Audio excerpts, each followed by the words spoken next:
Day 8, I have my protein coffee, I have my 3 eggs, and my homemade toast.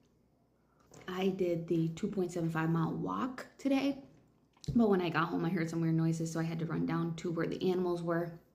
The chickens were on alert, the roosters were doing their little calls when there's a predator nearby, and the horses were running through the field, but Rose, our guard dog, was not barking. She was still sleeping. I did not see anything or hear anything when I got down there, but I did hear a hawk. And then I located said hawk, and then naturally, to scare off a hawk, what do you do from the ground when it's in the tree? You go, "Get out of here, hawk."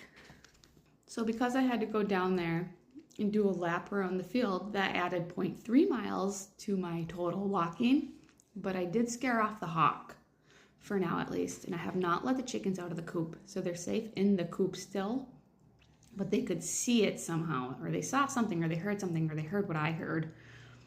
No, everything tries to eat chicken. And today is Monday, and I feel behind today because normally I work for a few hours on Sunday and I get all my orders cut out so that on Monday I can hit the ground running.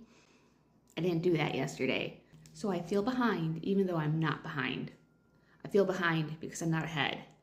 Why am I like this? And I'm hoping this week brings us good news, because we just keep getting a slew of bad news. Everyone says, "This too shall pass." I am guilty of telling people this too shall pass, but how the fuck long shall this pass? How long is this too? And I mean that. I'm tired of this too, and good can't be good forever and bad can't be bad forever, but I feel like our bad news streak has lasted a really long time. So let's hope for some good news this week and kind of flip the script. No more bad news.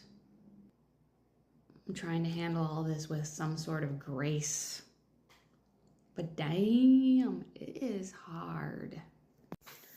And I'm the type of person that always tries to find purpose in pain, pain and purpose, like they hold hands. Like, surely it has to mean something. You can't experience all this downhill bullshit without some sort of purpose or surely there has to be a lesson to be learned, and I've learned the lessons. Jake has learned the lessons. Sometimes I wonder, am I just bullshitting myself and saying there's purpose in all of the shit?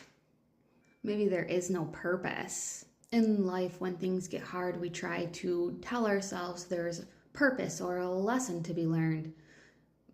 But maybe there's not. I have that debate in my head all the time because I try to